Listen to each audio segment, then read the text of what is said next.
CM Jaganmohan Reddy విధానాలతో ప్రజల్లోనే కాదు YCP కార్యకర్తల్లోనే తిరుగుబాటు మొదలైందని టీడీపీ అధినేత నారా చంద్రబాబు నాయుడు స్పష్టం చేశారు. ఎంపీ వేమిరెడ్డి ప్రభాకర్ రెడ్డి టీడీపీలో చేరారు. ఈ సందర్భంగా టీడీపీ అధినేత మాట్లాడుతూ 100% టీడీపీ జనసేన కూటమి అధికారంలోకి రావడం ఖాయమన్నారు.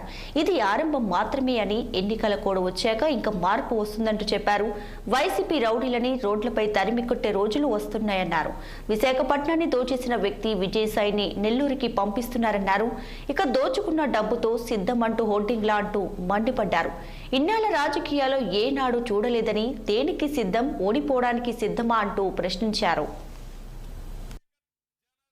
జనసేనకు 24 కాదు 175 మందిని గెలిపించే బాధ్యత జనసేన కార్యకర్తలకు, నాయకుల పైన ఉంది.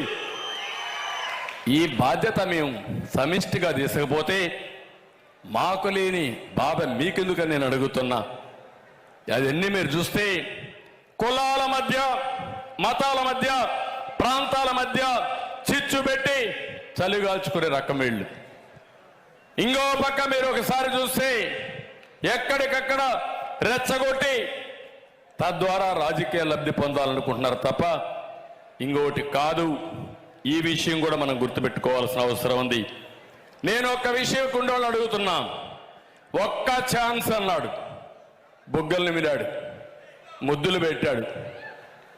వస్తానే పిడిగుద్దులు అందరినీ గుద్దులే గుద్దులు. ఇప్పుడు 5 ఏళ్ళు అలిసిపోయారు. మీరంతా ఏం చేయాలో అర్థం కాని పరిస్థితికి వచ్చారు.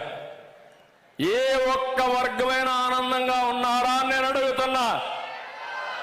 రైతులు ఆనందంగా ఉన్నారని అడుగుతున్నా. విద్యార్థులు ఆనందంగా ఉన్నారని అడుగుతున్నా. కడాన ఏవైతే కన్స్ట్రక్షన్ లేబర్ ఆనందంగా ఉన్నారో అడుగుతున్నా. మా మహిళలు ఆనందంగా ఉన్నారని అడుగుతున్నా. మిమ్మల్ని నిత్యావసర వస్తువుల ధరలు ఆకాశాన్ని అంటాయా లేదా? మీకు భద్రత ఉందా అని అడుగుతున్నా. జనసేనకు 20